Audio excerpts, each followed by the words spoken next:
Obviamente la perspectiva del coronel eh, es muy, muy importante y muy, muy esperada por todos nosotros.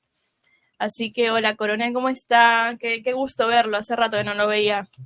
Bueno, Azul, igualmente, un gusto verte. Espero y deseo una pronta recuperación para tu madre. Pero por otro lado, me alegra estar con vos, con la juventud, y a tener una interacción un poco diferente. Y que vos me cuentes después qué te parece o si esta que vamos a contar, que no es propio de tu generación, ¿cómo lo ves? Luego voy a tratar de hacer lo posible. Seguro, seguro, por supuesto. Bueno, Azul, esto azul y Dígame. colorado.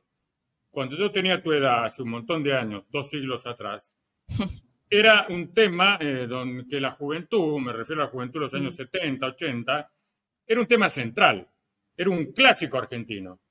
Estaban, por supuesto, los que estaban a favor de los caudillos, hay un montón de libros de grandes historiadores, Félix Luna, Manuel Gálvez, José María Rosa, Federico Ibarguren, donde se exaltaba la figura a veces colorida, tal vez por eso a nosotros que éramos jóvenes nos llamaba la atención, como el de Rosas, un estanciero, muy buen mozo, o Facundo Quiroga con sus patillas, su lema religión o muerte, Francisco Ramírez, que se le decía el caudillo enamorado porque él va a ser capturado justamente con su novia, con su amante, tratando de huir de los unitarios, y del otro lado estaban los unitarios, que eran personas más agrias, más desagradables, si se quiere, que vestían a la usanza europea, usaban galera, frac, y estaban siempre en contra del país.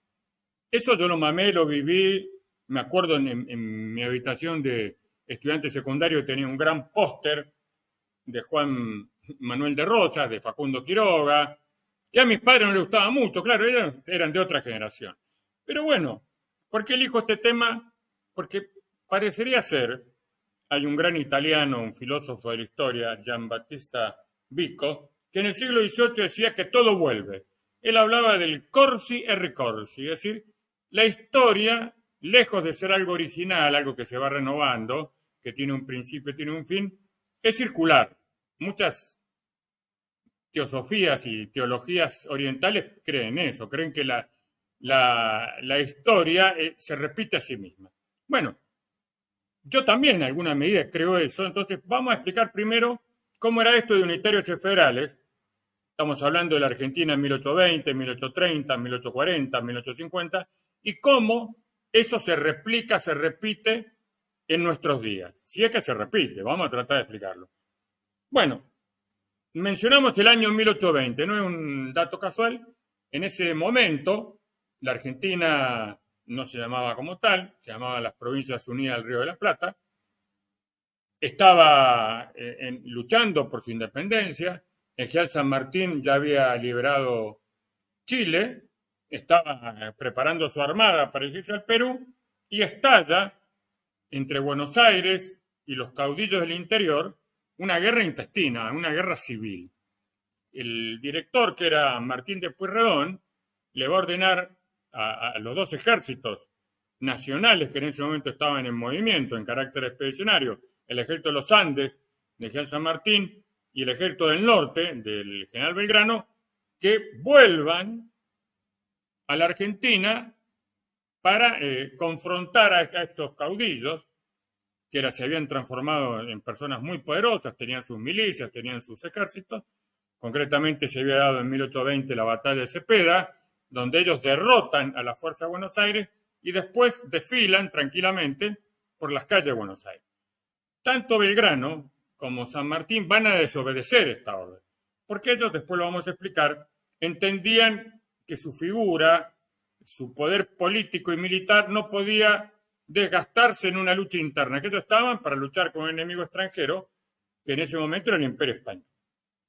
Pero esta situación, que tiene sus alternativas, sería muy largo explicarla, la podemos resumir que también, además de que esas provincias del interior, me refiero a las del litoral, Misiones, Corrientes, Entre Ríos, Santa Fe, Córdoba, que peleaban con Buenos Aires, en algún momento también se comenzaron a pelear entre ellas, lo cual llevó a una tremenda anarquía, que hubiera varios gobernadores de Buenos Aires, y podemos decir que esto duró hasta 1880, varios años después, en la primera presidencia de Julio Argentino Roca, cuando Buenos Aires seguía siendo el problema. Buenos Aires, que era obviamente la entidad política más poderosa de las Provincias Unidas del Río de la Plata, de hecho, durante los gobiernos provinciales de Juan Manuel de Rosas, que era gobernador, todas le habían delegado a Rosas la representación de sus relaciones exteriores.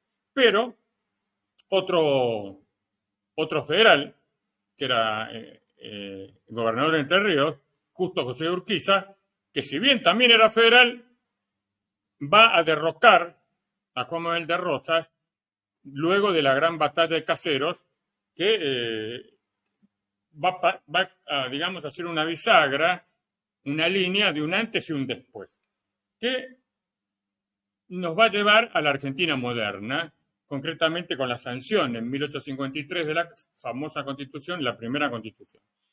¿Cuáles eran los problemas?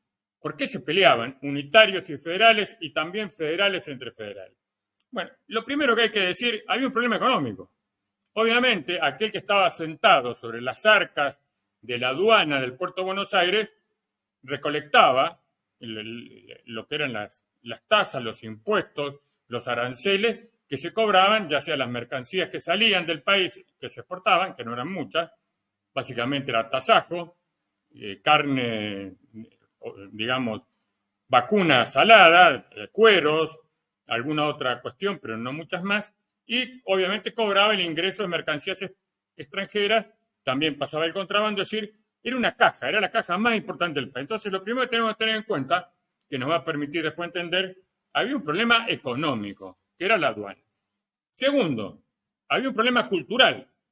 Era como que unos y otros idealizaban o tenían una visión totalmente distinta del país. Por ejemplo, ya los mencionamos, a los unitarios eran europeizantes, eran liberales, algunos anarquistas también, ya vamos viendo algunas conexiones, que sostenían que la Argentina debía rechazar su herencia hispánica, porque eso era una barbarie, era una locura, y tendría que asemejarse, lo decía Alberdi, el autor de la Constitución de 1853, a los farmers ingleses. También Sarmiento, ya vamos a hablar de él en otra oportunidad, decía a Mitre, otro liberal, que también fue presidente, general, no ahorre sangre de gaucho. Es decir, había un total desprecio a la identidad nacional hispana, criolla, mestiza de la Argentina. Por el contrario, los federales hacían una bandera, hacían un honor, les gustaba representar lo telúrico, representar lo popular, representar la tierra. Ellos se vestían, no a la europea, se vestían como gauchos, con chiripá, bombacha, botas, sombrero, su pañuelo al cuello. Eran hombres muy avesados en el uso del ganado, grandes jinetes, y tenían un desprecio a lo que ellos denominaban maturrangos, que eran justamente estos señores muy bien vestidos, de frac, de galerita, pero que desconocían las tareas del campo. Bueno, ese es el segundo problema que no deja de ser muy importante, que es un problema cultural. Otro tema muy importante, lamento que no esté tu madre porque esto lo tendríamos que haber... No le hubiera gustado, así que una vez es mejor que no esté.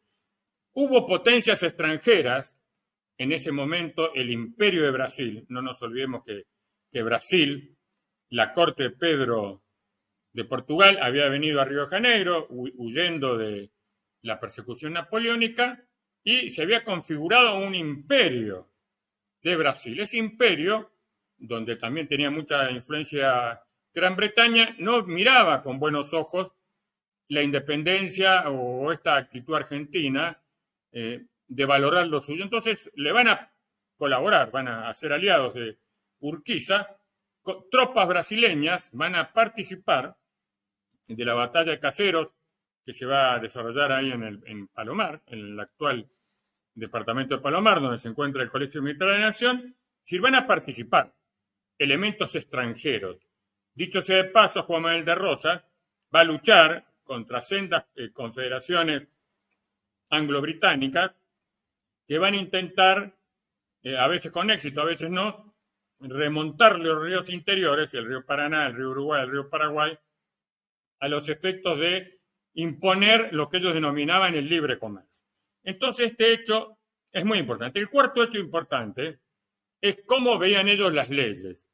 Los unitarios creían, como condición sine qua non para organizar el país, que hacía falta una constitución escrita y que esta constitución, en la medida de lo posible, tenía que ser una copia, así lo fue, lo es nuestra constitución de 1853, una copia de la constitución norteamericana, es decir, con un país federal, con 3 poderes, con cámaras de diputados, cámaras de senadores, renovables cada tanto tiempo, que fue lo que se consiguió en 1853 y que después fue modificada en 1994 en el mismo sentido.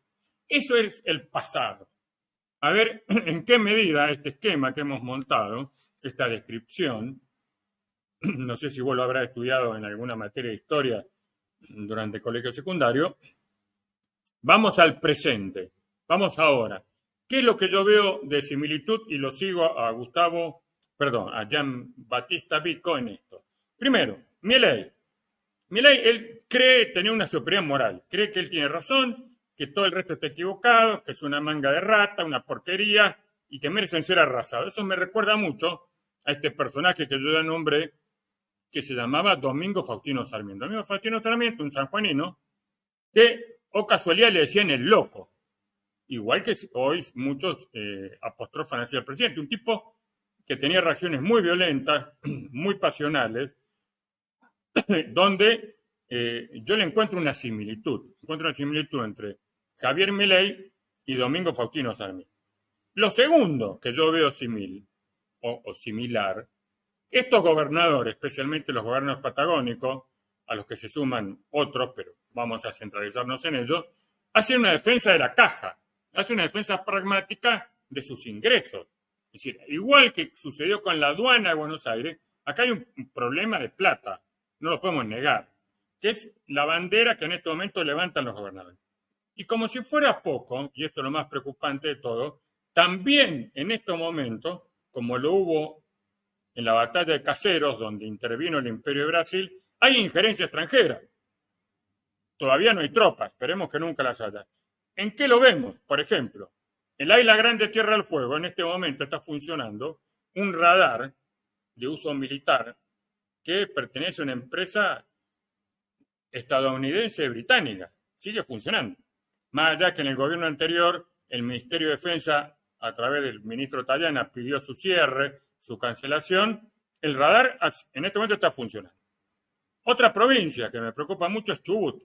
Chubut es una provincia hermosa, probablemente la más hermosa de la Argentina.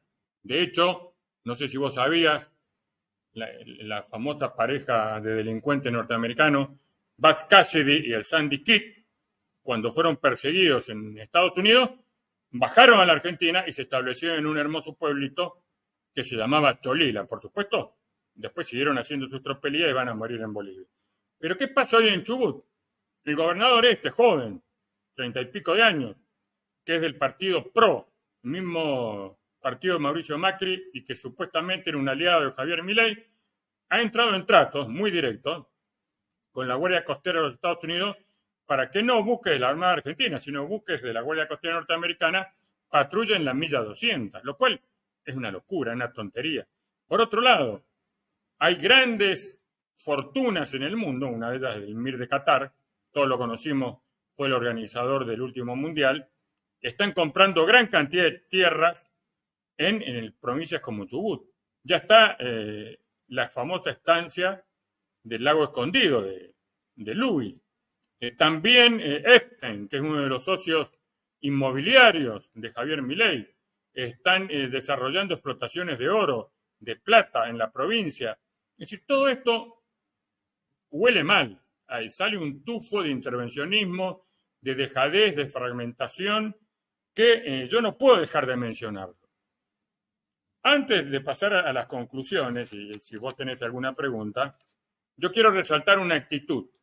Así como los unitarios se pelearon con los federales se pelearon con los unitarios, lo dijimos al principio, la gran figura argentina, que fue el Libertador General San Martín, cuando se le ordenó que volviera con su ejército libertador, que olvidara su campaña libertadora y que interviniera en la guerra civil, dijo su famosa frase: no voy a desenvainar mi sable para derramar sangre argentina. Bueno, yo creo que esa es la actitud, por lo menos que yo tengo y la que yo deseo que adopten mis Fuerzas Armadas y que adopten la dirigencia, digamos, madura de la República Argentina.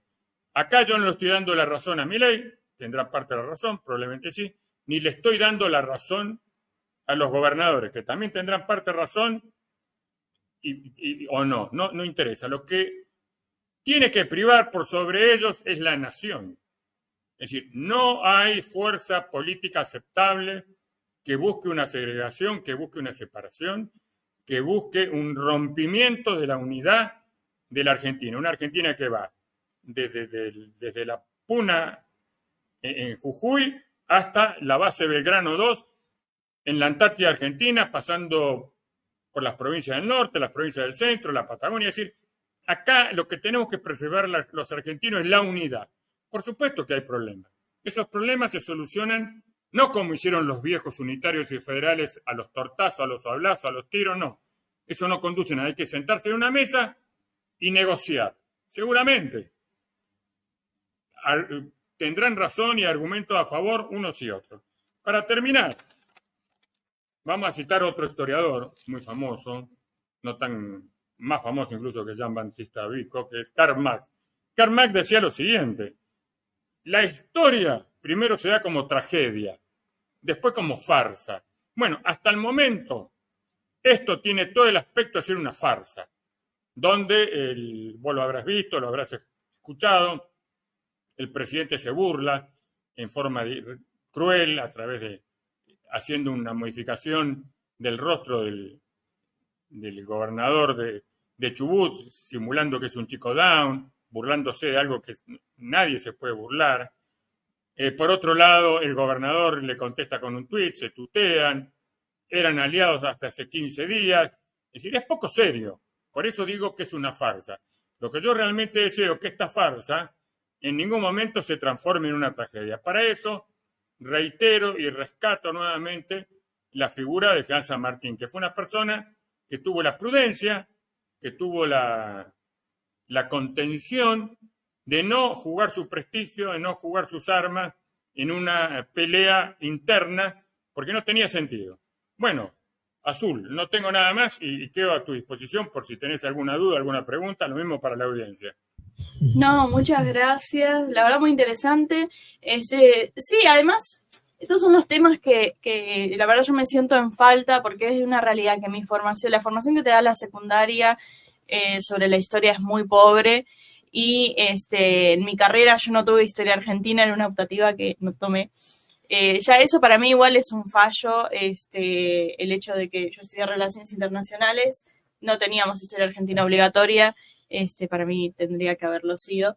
Y creo que es algo que se repite mucho también generacionalmente, porque lo que comentó de tener póster, de estar tan presente en la vida de uno hoy, salvo que sea un sector de la juventud particularmente politizado, interesado en la historia, que lo hay, pero es muy pequeño, la mayoría tiene conocimientos básicos siendo generosos. Entonces, después cuando uno habla de estos temas, ni siquiera yo creo que se lo pueden tomar en serio. Uno no creen.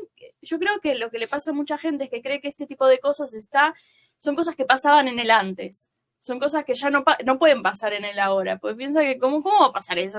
Como en otras situaciones que hay en el mundo, como guerras que cómo van a suceder, o territorios que se pueden separar, como uno lo plantea, la gente no te termina de creer. Pero bueno, eso es falta de memoria histórica. Y nada, es una problemática muy grande que creo que tenemos. Acá tenemos unos comentarios muy, muy positivos, coronel. Y si le parece, lo traigo a mi padre también, que está por acá, bueno, que también está aguantando las ganas de preguntar, dale. Y compartir. ¿Qué tal, Marcelo? ¿Cómo andás? ¿Qué tal, coronel? Venía... muteame mi nombre. Sí, mientras. Un segundo. Primero, agradecerle a Hugo Regerman, que se hizo miembro de YouTube. Y después, las preguntas que están haciendo en los comentarios las estoy destacando, me las estoy guardando al final del vivo, las vamos a responder.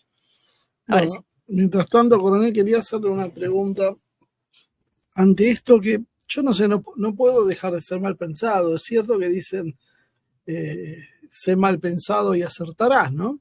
Espero no acertar, ¿no? Pero todo esto a mí también me huele mal. Y me crucé con algo que quería pedirle su opinión, ¿no? Por allá, por agosto del año pasado, los gobernadores de Chubut, Neuquén y Río Negro, Huehuetenango, Nacho Torres, que hoy estamos hablando, y Rolo Figueroa, habían viajado a Israel. Es medio curioso, ¿no? ¿Qué hacían los gobernadores patagónicos en Israel? Bueno, hoy nos encontramos con esta situación que parecería bastante preocupante a futuro, ¿no? Y que se suma a otras cuestiones que también son preocupantes en cuanto a la amenaza como una cuestión de balcanización potencial sobre la Argentina. ¿Qué opina de este viajecito que habían hecho? Mira, te agradezco, Marcelo, yo lo debí haber mencionado, porque lo conozco, porque no solo a las provincias patagónicas, sino mi provincia, la provincia de Mendoza, el gobierno anterior, con Guado de Pedro encabezando la delegación argentina, viajaron a Israel, concretamente a una empresa que se llama Melcorot. Es una empresa estatal israelí que se dedica a la administración nada más y nada menos que del agua. Es una empresa que a través de las obras que realizó en el río Jordán, en este momento ha enfrentado una dura crítica internacional porque básicamente le ha quitado el agua a los palestinos. Es decir, y es una empresa, a ver cómo lo podemos... Es una empresa, si bien es estatal esta empresa, es una empresa que propugna la privatización del agua. Yo como mendocino, lo mismo que la Patagonia, que son lugares desérticos, puedo hablar con total autoridad de qué es el agua. Yo, por ejemplo, en mi casa, cada 8 días, yo tengo un turno de riego, me tengo que levantar 2 o 3 de la mañana, poner una compuerta e ingresa a mi terreno, que es un terreno reducido, por una cantidad de horas, una agua.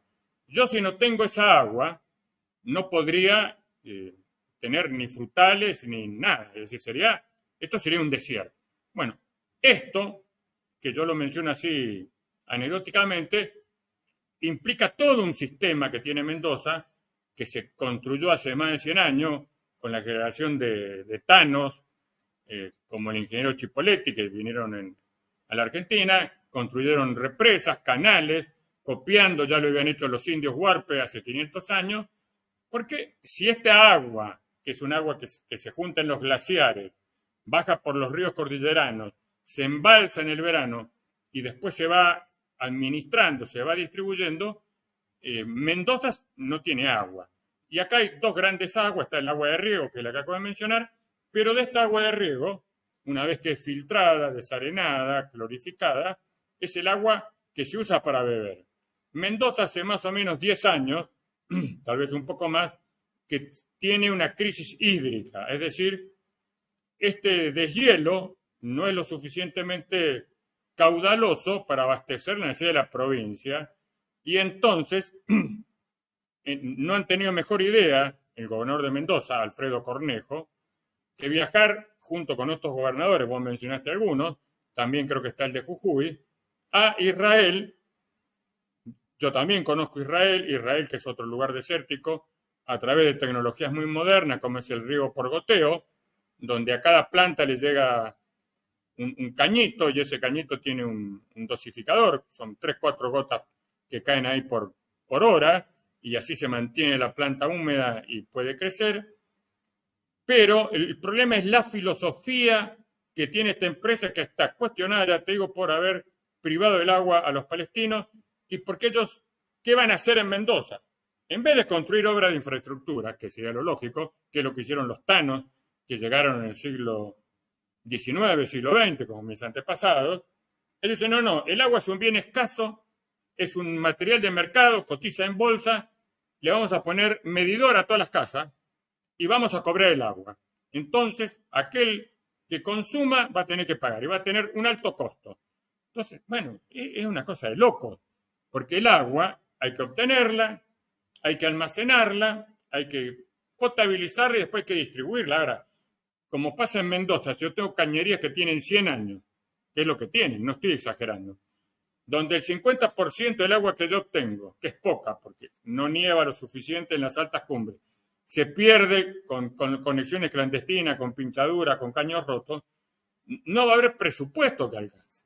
Sí, obviamente, como sucede con estas cuestiones anarcocapitalistas o neoliberales, esto va a ser un negocio para pocos. Y si van a tener agua, los que la puedan pagar.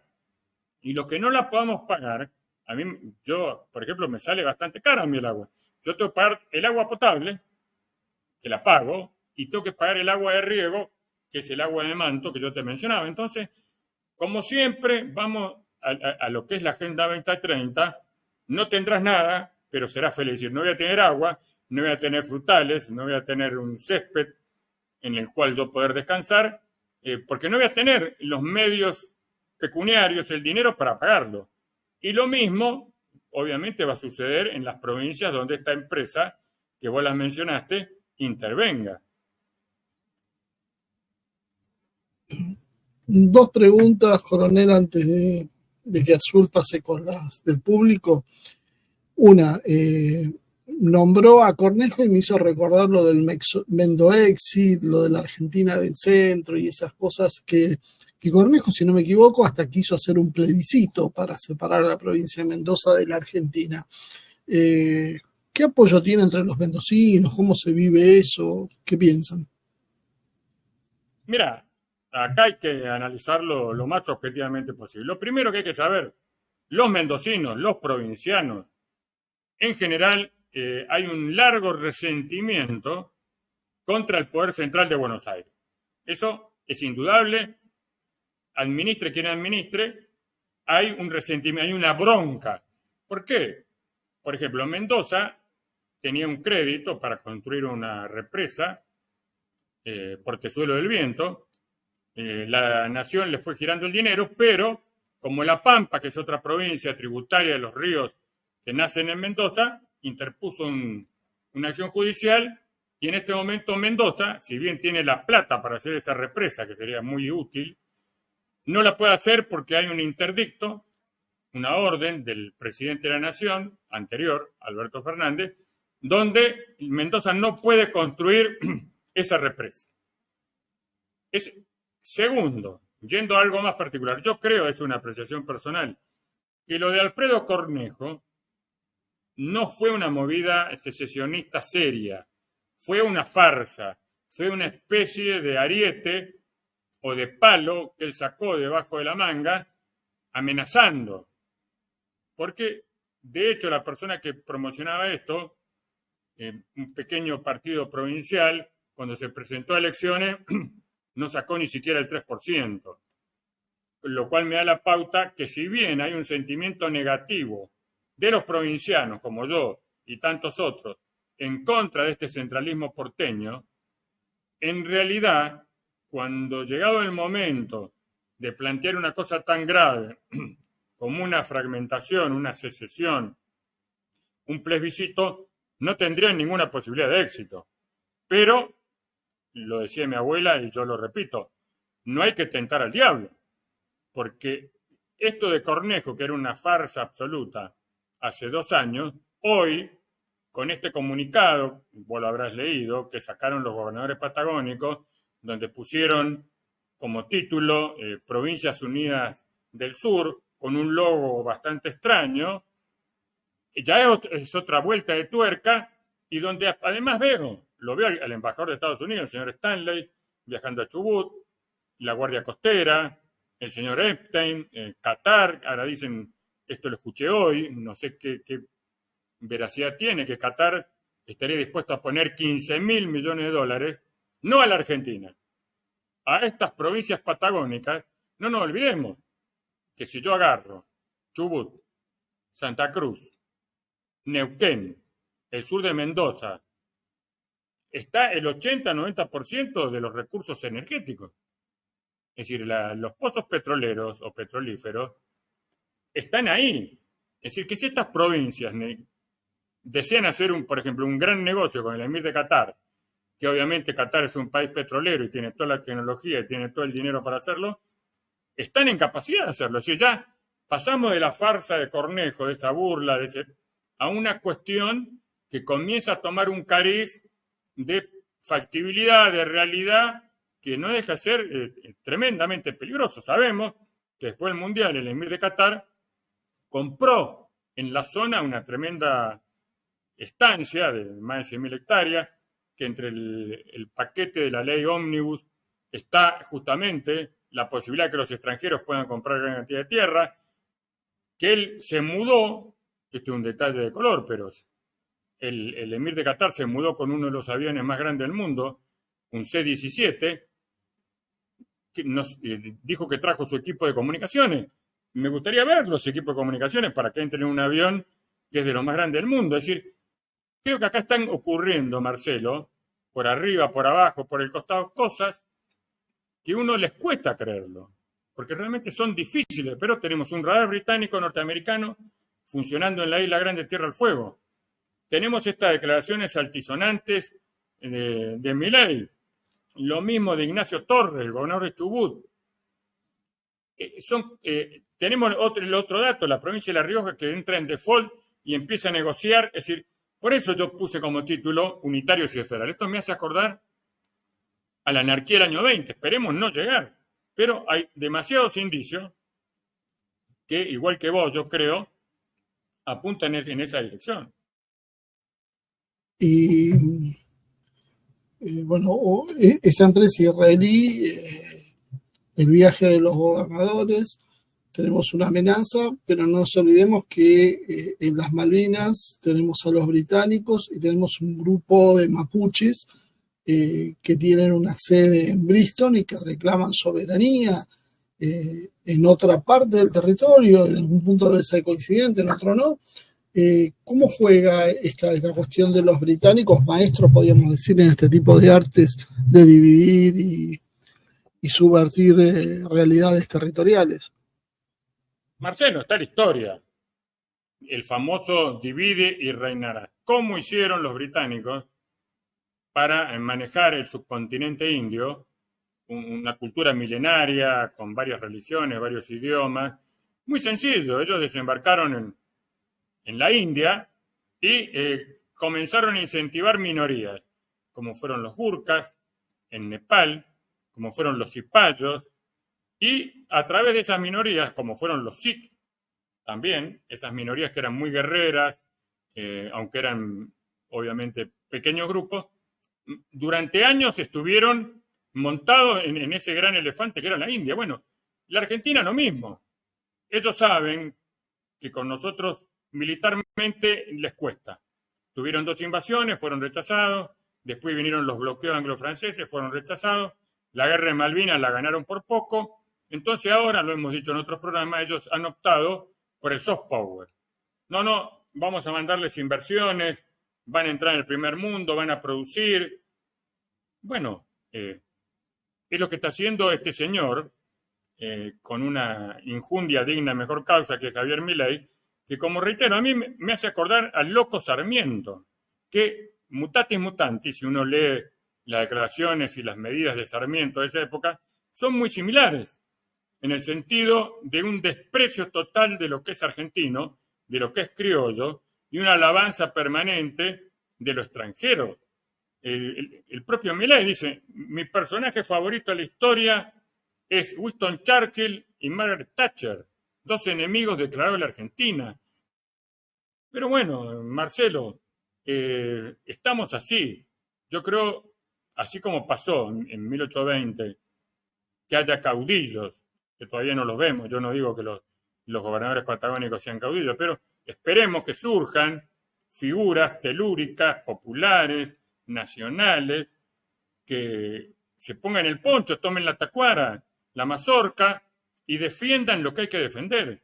Porque hoy en este momento, en este mundo que estamos asistiendo, vos lo tratás en cada uno de estos programas, donde la escasez de agua, de aire, de tierra, de materias primas, de comida, es cada vez más acuciante, y nosotros tenemos la 8ª superficie del mundo.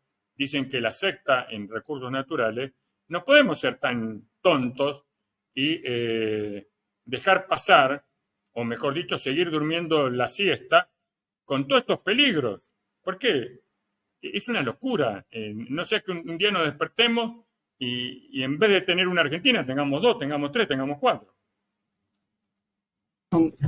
Una última cosa, coronel, que me llama la atención la coincidencia. No lo escuchaba hablar de las dificultades con el agua en Mendoza y bueno, la aparición de esta empresa israelí que no tiene unos antecedentes de los más presentables, podríamos decir.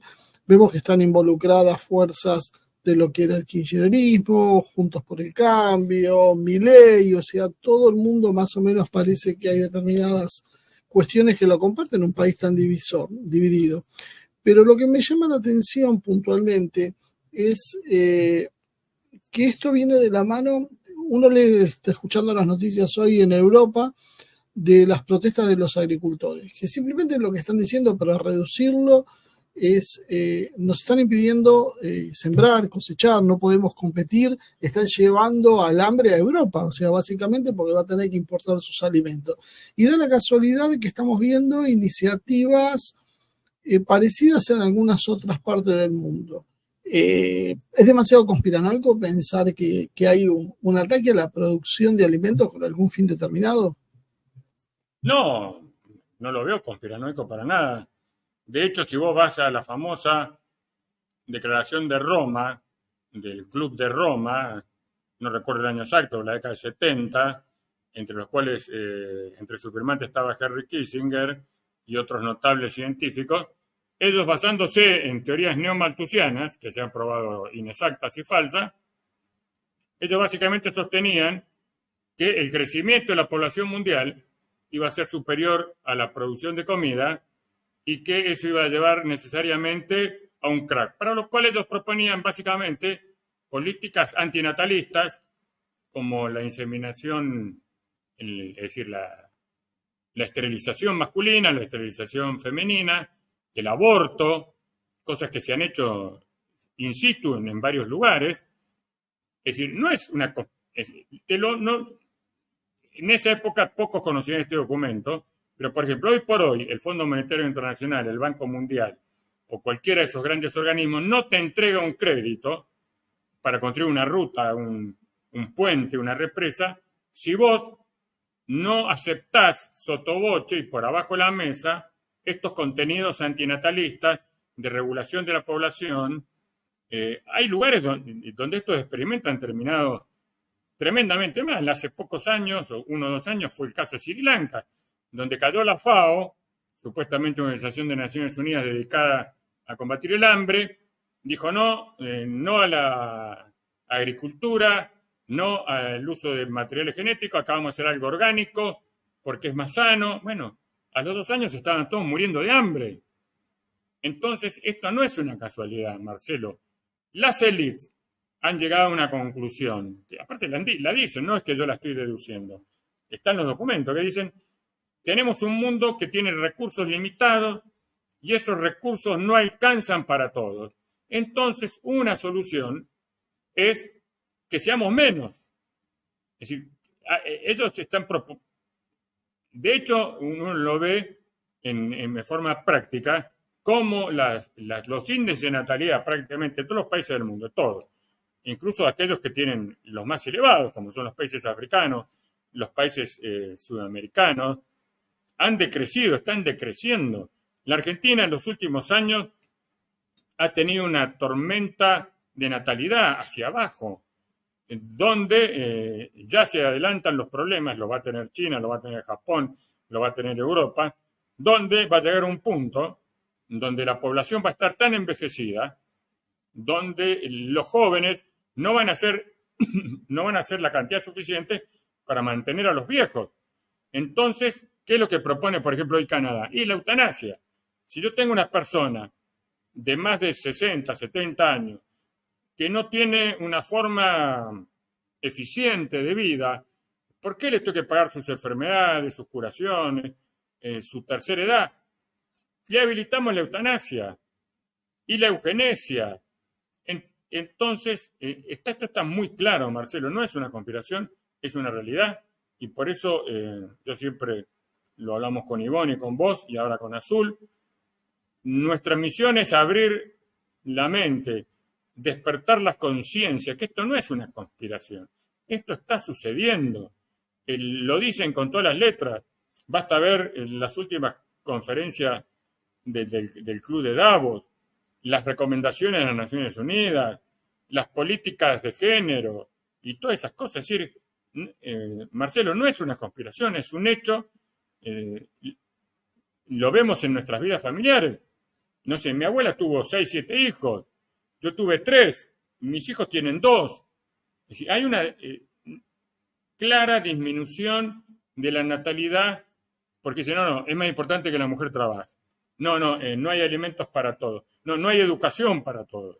Lo cual es mentira, porque la Argentina es un país absolutamente despoblado. Nosotros, que no llegamos a ser 50 millones, en un territorio que es la 8ª superficie del mundo, no necesitamos ser 100, 150 millones y viviríamos perfectamente cómodos y tenemos recursos para alimentar a 300, 400, 500 millones. Ahora, si lo administramos mal, como lo estamos haciendo, no le echemos la culpa a Malthus o al Club de Roma o al Foro de Davos. Es la estupidez y la tontería nuestra de no darnos cuenta que nosotros, para ser un país potente, poderoso, viable, tenemos que tener población, tenemos que reproducirnos. No hay más remedio.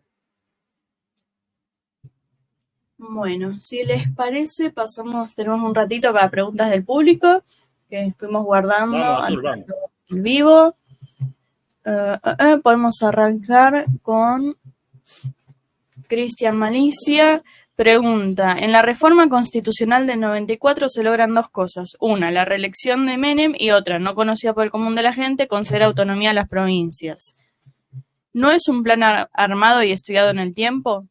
Esto fue más al principio de la charla. Estoy totalmente de acuerdo con vos, Cristian.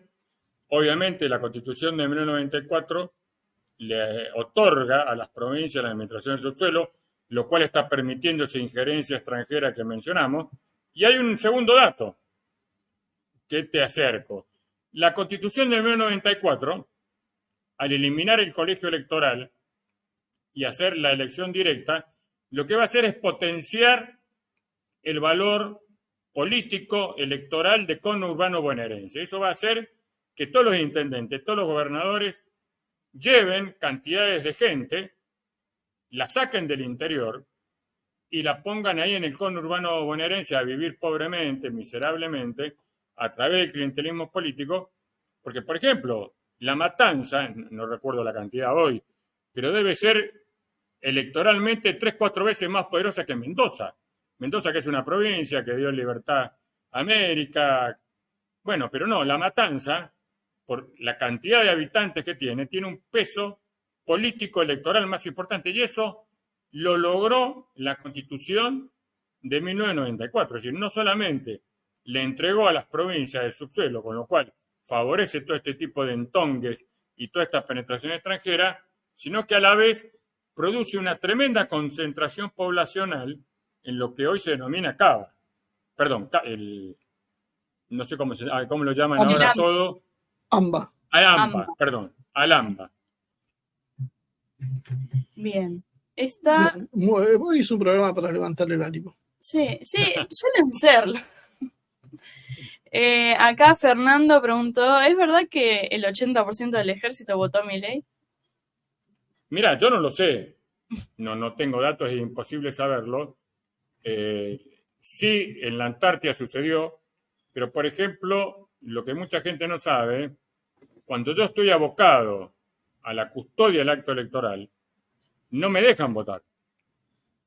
Lo cual no voy a negar el hecho de que, así como pasó con muchas partes de la sociedad argentina, muchos militares votaron a Milei, seguramente engañados, seguramente ilusionados, seguramente con mucha bronca, pero yo creo que han sido pocos los militares que efectivamente votaron, no porque no hubieran tenido el deseo, sino porque, yo he sido muchas veces, he sido hasta comandante electoral, la ley electoral, si bien permite que el militar vote, al no estar yo en mi domicilio, para votar hay que votar en la escuela donde está el padrón. Yo no puedo votar en Córdoba si tengo mi domicilio en Mendoza. Claro. Y como el militar tiene que distribuirse a distintos lugares, por eso no creo que haya sido verdad que el 80%, lo que no significa que no haya generado Milei un montón de simpatía. Pero en eso los militares somos igual que cualquiera, no nacemos en una incubadora. Es decir, la bronca que a todo el mundo le causó el gobierno anterior, y también se la causó a los militares, obviamente. Coronel, le agrego una pregunta yo, entonces, en el medio que se cae de madura, no puedo no preguntarle. ¿Y hay un desencanto ahora? Obvio, sí, obvio. Yo lo veo, me río. Hay una cuenta que sigo, que la leo todos los días, me hace matar de risa, que se llama Los Arrepentidos de Milei. Y sí, obviamente que hay porque a ver, yo conozco personas, las escuché, que creían que ganaban 150.000 pesos y iban a pasar a ganar $150.000, porque entendían que eso era la dolarización. Es decir, este gobierno, que es desastroso, tremendo, de los peores de la historia argentina, no nos podemos olvidar, es hijo directo, putativo del gobierno anterior, que fue un absoluto desastre, que no arregló uno solo los problemas, que al contrario, nos dejó una inflación tremenda, no tomó ninguna decisión acertada, nos tuvo preso durante la pandemia. Es decir, es así. Ahora, que se está produciendo un desencanto, y obvio, especialmente entre los militares, y te explico por qué. Porque si bien las políticas generales del Alberto Fernández eran malas, no eran tan malas las del ministro Tayana, ministro de Defensa. Él había puesto el FONDEF, estábamos comprando material, había una equiparación salarial que se estaba llevando a cabo, que cuando llegó este gobierno, ahora, por ejemplo, a mí no me suben más el sueldo. Obviamente eso, a personas como mi hijo, que ganan poco dinero, y gracias no les ha hecho. Es decir, hay una gran cantidad de arrepentidos, y yo creo que dentro de poco van a hacer lesión. Bien. Luis Garrido, para algunos sectores políticos aceptar algún tipo de federalismo es pretexto para destruir la nación. ¿Ustedes aceptan ese diagnóstico? Aquí en Chile tenemos un Estado unitario. Mira, no. Yo creo en un sano federalismo que tiene límites. Es decir, la nación por sobre todo, pero las provincias también tienen sus derechos. Yo no puedo sostener un país como la Argentina, un país megacefálico, con una ciudad inmensa como el AMBA, Cava más el conurbano bonaerense, sostenido por unas patitas raquíticas como es del interior. Tampoco puedo caer en la estupidez de la ministra de Seguridad, Patricia Bullrich, decir lo único que hay en Chubut son guanacos. Es una persona de una ignorancia y de un desprecio digno de mejor causa. Es decir, las provincias son preexistentes a la nación, son el sostén de la nación, y entiendo la situación de Chile. Chile tiene otra historia, Chile tiene otra geografía. La Argentina siempre fue constitucionalmente, no me refiero a la parte escrita, sino a su constitución real, siempre fue un país federal. Vos no podés gobernar en forma unitaria un país que tiene la extensión de la Argentina, 24 provincias, todo tipo de climas, todo tipo de economía, montaña, llanura, Mesopotamia, selva. Sí, lo que pasa es que, como lo decían los griegos, todo en su medida y armoniosamente. Es decir, tiene que haber un sano federalismo, como tiene que haber un sano centralismo de parte de la autoridad federal. Ahora, cuando ese centralismo lleva a que yo no tenga trabajo en Mendoza porque me cobran una tremenda retención y la industria del vino no puede funcionar, no, tiene que haber una armonía, tiene que haber un acuerdo de convivencia, un contrato social entre la nación y las provincias, que sea una relación que ambos ganen. Pero bueno, entiendo la situación de Chile. Chile es diferente, tiene otra historia, tiene otra geografía. Coronel, vi ahí cuando estaba pasando Azul distintos comentarios. Había uno que decía, ¿qué saben del plan Ondinia? ¿Qué hay de cierto en esto? ¿Qué hubo, qué no hubo? Y bueno, independientemente de si existió o no ese plan, lo que vemos en la realidad, ¿tiene algún parecido?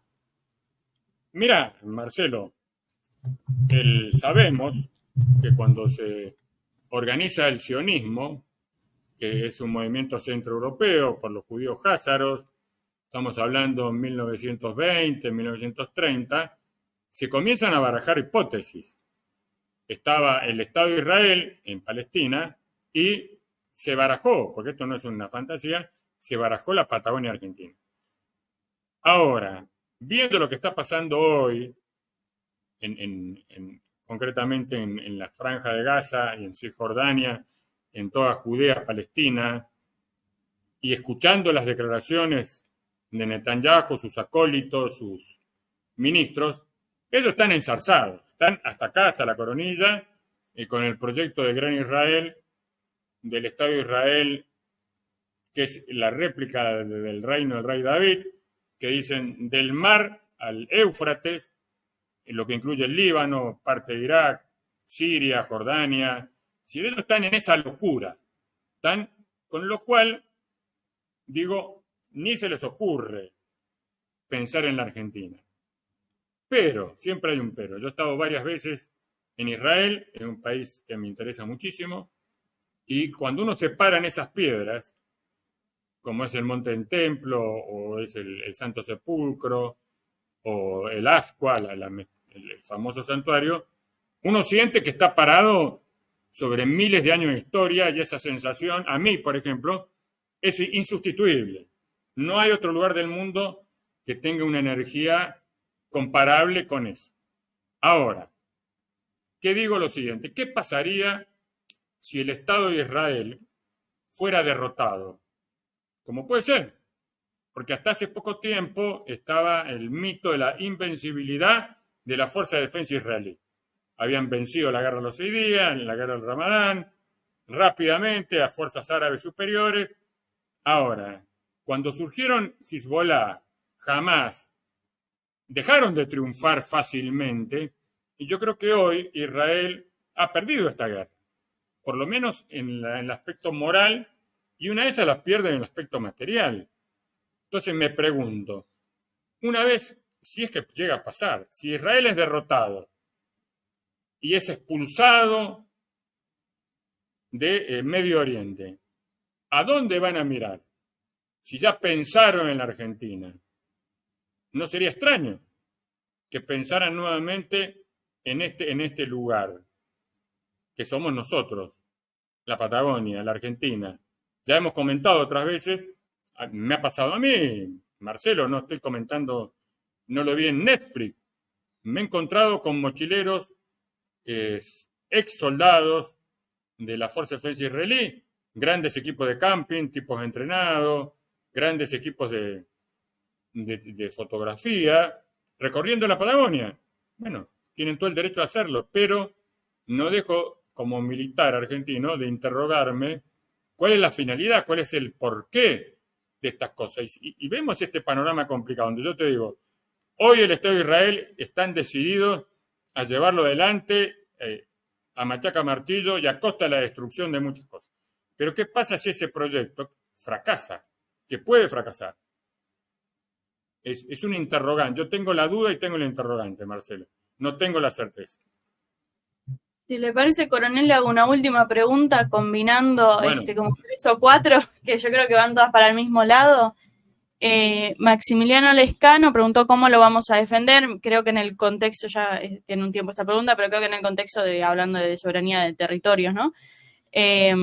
María Sara Murguerza, ¿qué recursos existen para evitar el riesgo de secesión? Diego Rodríguez, coronel, ¿qué solución o pasos posibles ve para llegar a ser realmente un país teniendo tantos traidores anglofílicos? Y Cazador Oculto dice, ¿existen hoy entre los oficiales del ejército alguna fracción significativa con una visión nacionalista y soberanista en alianza con los trabajadores? Y yo creo que se puede de alguna manera relacionar todas estas preguntas. Mira, vamos a volver a la historia, Magistra Vita. La Argentina no es la primera vez que está al borde de la fragmentación. Digamos que es una costumbre bastante repetida. ¿Por qué no cayó en la fragmentación?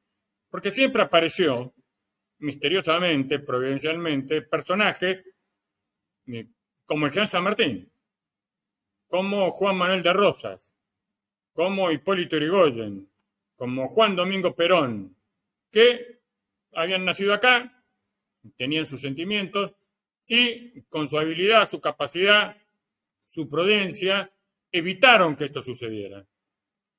Y muchas veces la pelota pegó en el poste y se fue afuera. Hoy es una nueva circunstancia dramática que la hemos comparado con la anarquía del año 20. Esperemos, no digo que venga otro San Martín, sería lo ideal, que venga otro Juan Manuel de Rosas, Juan Manuel de Rosas era un empresario, un estanciero, que tenía la vocación del orden, la vocación de la unión nacional, de la armonía, que supo organizarse y que durante 20, 30 años preservó a la Argentina de que fuera fagocitada por Gran Bretaña. Por eso que Jean San Martín, a su muerte, le va a legar su sable histórico por esa defensa. Bueno, yo ahora estoy pidiendo que aparezca un Juan Manuel de Rosas, un Facundo Quiroga, un Estanislao López, un Francisco Ramírez, que aparezca una persona patriota, iluminada, con la inteligencia, con la prudencia. Bueno, yo siempre lo digo, pues sonar soberbio, Dios es argentino. Si no, no estaríamos acá, porque no han pasado tantas cosas, hemos sido tan tontos, tan ignorantes, hemos cometido tantos errores que hubiéramos merecido perecer un montón de veces. Gracias a Dios, y lo digo, lo reitero, gracias a Dios aparecieron estos personajes en el momento justo. Entonces, para terminar, como lo pide siempre tu madre, no desesperemos.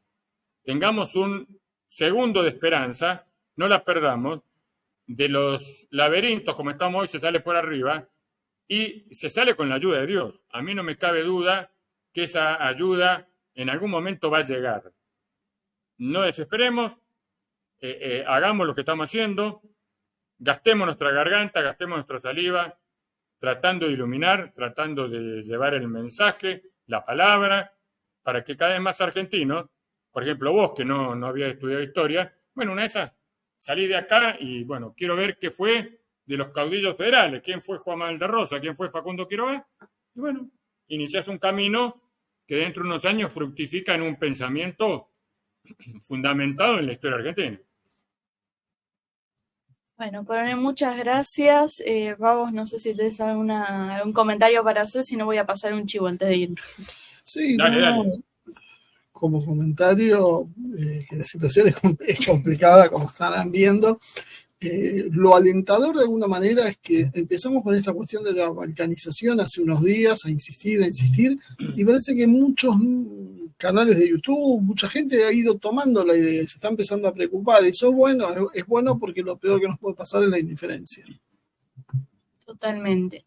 Y bueno, como... Sí, por favor, con él.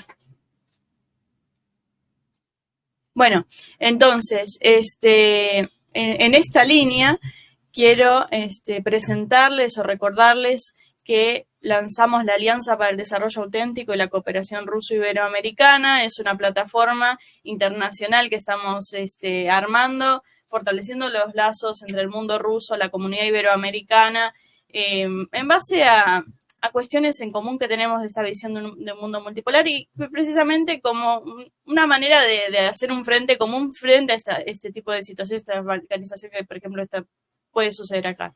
Sí, seguramente, tenemos algunos puntos en común, otros no, pero de alguna manera creemos que en un mundo multipolar, el mundo iberófono, de alguna manera tiene un espacio que tiene que cuidar, pues si no va a ser absorbido y va a ser deglutido por otros espacios políticos que sí se organizan y que tienen más clara su identidad.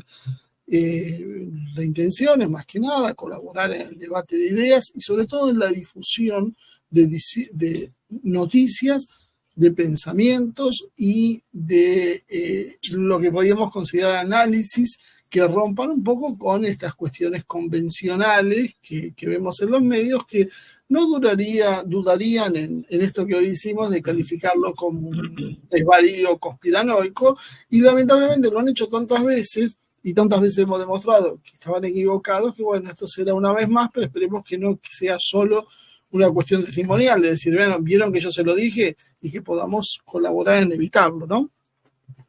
Pero bueno, así los esperamos a todos, usted, coronel, también.